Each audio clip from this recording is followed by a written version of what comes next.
નમસ્કાર દર્શક મિત્રો, મહામંથન મંતવ્ય ન્યૂઝમાં આપનું સ્વાગત છે। ડેડિયાપાડાના આમ આદમી પાર્ટીના ધારાસભ્ય ચૈતર વસાવાએ તેમના પર જે 75 લાખ રૂપિયાનો આરોપ લાગ્યા છે તે મામલે નર્મદા જિલ્લા કલેક્ટરે સાંસદ મનસુખ વસાવાને ફરી આ વાત કહી છે ને તેને જ લઈને હવે તેમણે પત્રકાર પરિષદ કરીને ખુલાસો કર્યો છે।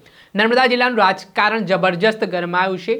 વાત છે થોડાક સમય પહેલા સાંસદે ધારાસભ્ય ચૈતર વસાવાનું નામ લઈને 75 લાખ રૂપિયા જેટલી રકમ માંગવામાં આવી હોય તેવા આરોપો તેમણે કર્યા હતા, જેને જ લઈને રાજનીતિ ગરમાઈ હતી। ત્યારબાદ ધારાસભ્ય ચૈતર વસાવા ખુલાસો લેવા માટે જિલ્લા કલેક્ટર કચેરીએ પહોંચ્યા અને જે તે સમયે જિલ્લા કલેક્ટરે વાત નકારી, પણ આજ સાંસદ મનસુખ વસાવા જ્યારે જિલ્લા કલેક્ટર કચેરીએ પહોંચ્યા ત્યારે ફરી કલેક્ટરે યુટર્ન લઈ લીધો ને કહ્યું કે હેલિપેડ ખાતે મારા પાસેથી પૈસાની માંગણી કરી। આને લઈને વિવાદ વકર્યો છે અને હવે આ મામલે શું કહી રહ્યા છે ધારાસભ્ય ચૈતર વસાવાએ તેમણે શું ખુલાસો મૂક્યો છે અને તેમના પર લાગેલા આરોપોને લઈને શું નિવેદન આપી રહ્યા છે તેઓ તેમને સાંભળો।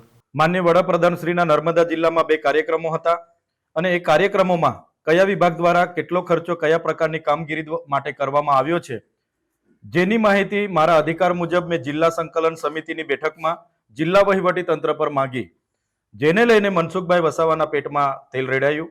એમણે પત્રકાર પરિષદ યોજીને એમણે એવું કીધું કે ચૈતરભાઈ વસાવા ડેડિયાપાડાના ધારાસભ્ય દ્વારા માર્ગ અને મકાન વિભાગના કાર્યપાલક ઇજનેર સતીશભાઈ મોદી જેમને ડરાવવામાં ધમકાવવામાં આવ્યા છે અને 75 લાખ રૂપિયાની માંગણી કરવામાં આવી છે અને એ વાત એ કાર્યપાલક ઇજનેરે કલેક્ટર શ્રી નર્મદાના એસકે મોદીજીને કીધી અને એસકે મોદીજીએ અમને બોલાવીને આ વાત કરી છે ત્યારે અમે 1 પણ રૂપિયો આપવાનો થતો નથી એવું અમે જણાવ્યું છે।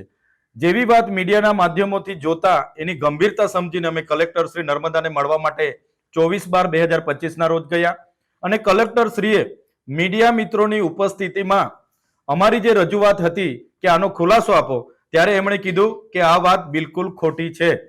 બાદમાં ગત રોજ કેટલાક મીડિયા મિત્રોએ કાર્યપાલક ઇજનેરનો સંપર્ક કર્યો। એમણે પણ કીધું કે હું તારીખ 7/12 થી રજા પર છું અને આવી કોઈ પણ જાતની રજૂઆત મેં કોઈ અધિકારીને કે કોઈ નેતાને કરી નથી। આ પ્રકરણમાં મારું નામ કઈ રીતના આવે છે એ મને સમજાતું નથી। ત્યારે આ બાબતને લઈને મનસુખભાઈ વસાવા બોખલાઈ ગયા છે અને એમણે એટલા હદ સુધી સરકારને અને ભાજપના પાર્ટીના ઉચ્ચ નેતાઓને ધમકી આપી કે હું રાજીનામું આપી દઈશ, પાર્ટી છોડી દઈશ। એટલે ઉપરથી સરકારે કલેક્ટર શ્રીને સમજાવ્યા કે ભાઈ સત્તા સામે શાણપણ સારું ના લાગે, તમે અમારી ગુજરાતમાં અને કેન્દ્રમાં સરકાર છે, અમે કહીશું એ પ્રકારે તમે આવતીકાલે બોલી દેજો। કલેક્ટર શ્રી રજા પર જવાના હતા છતાં મનસુખભાઈને મળવા માટે એમને ઉપસ્થિત રાખવામાં આવ્યા। એક આખી વાર્તા સ્ક્રિપ્ટ તૈયાર કરવામાં આવી। મનસુખભાઈ વસાવા પોતાના મોરચા સાથે ત્યાં પહોંચે છે અને કલેક્ટર શ્રી કહે છે કે હેલિકોપ્ટર જ્યારે ઉડી ગયું ને હેલીપેડ પર થયેલી વાત પ્રમાણે હું તમારી વાત સાથે સહમત છું। ભાઈ ઓફિસની અને હેલીપેડની વાત આમાં આવે ક્યાંથી? આપણે 75 લાખના તોડના તમે જે આક્ષેપ મારા પર કર્યા હતા એની ખુલાસાની વાત કલેક્ટરને કીધી હતી અને કલેક્ટરે ચોખ્ખી આ વાત ખોટી છે એવું કીધું। આજે કલેક્ટર જ્યારે એમને સમર્થન આપતા હોય તો તમે બંધારણીય પદ પર બેસીને 2 મોડાની વાત કરો એ વ્યાજબી નથી।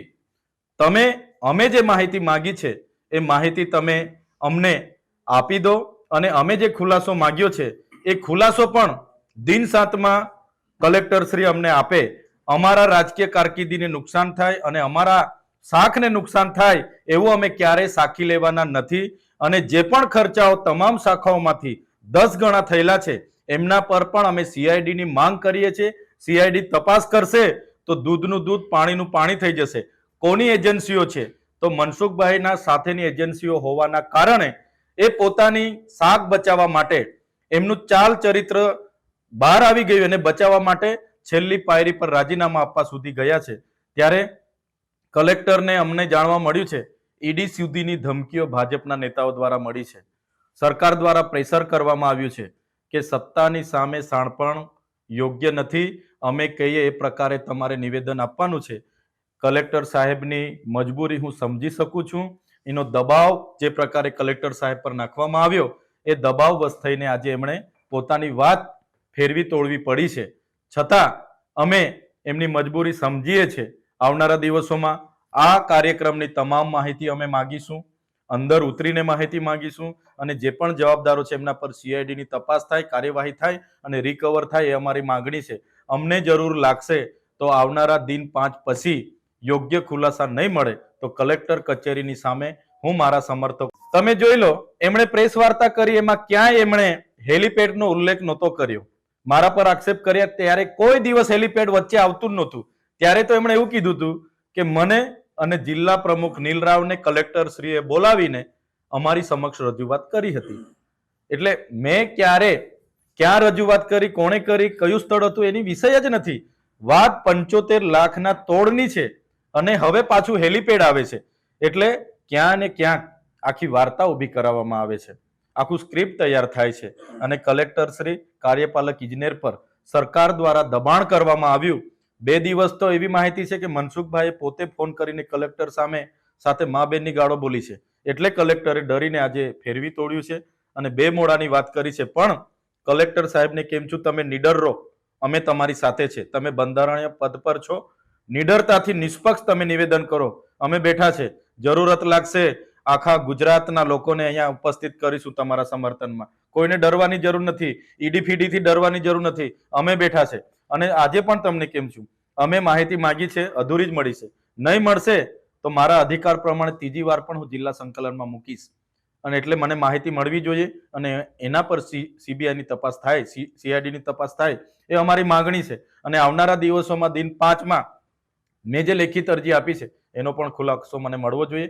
આ મારા શાક પર પડેલી જે દાગ છે એને મિટાવવા માટે ખૂબ ગંભીર બાબતોનો આરોપ છે, તો એનો ખુલાસો થવો જોઈએ. જો ખુલાસા નથી થતા, આવનારા દિવસોમાં મારા સમર્થકોના ફોન આવે છે. અંબાજીથી ઉમરગામના અમારા સમાજના આગેવાનો પૂછે છે, સાહેબ શું કરવાનું? મેં બધાને રોકી રાખ્યા છે. જરૂર જણાશે દિન 5 પછી, આહવાન કરીશ મેં બધાને. અને નેત્રંગની જેમ લાખોની સંખ્યામાં મારો સમર્થક અહીંયા ઉમટશે અને કાયદો અને વ્યવસ્થા બગડશે એની જવાબદારી તંત્રની રહેશે.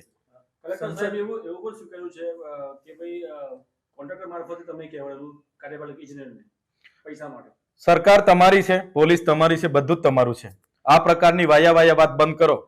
તમારા પર કોઈ, હમણાં મનસુખભાઈ કીધું કે સીસીટીવી ફૂટેજ છે, મોબાઈલમાં રેકોર્ડિંગ છે, તો જનતાને જાહેર કરો.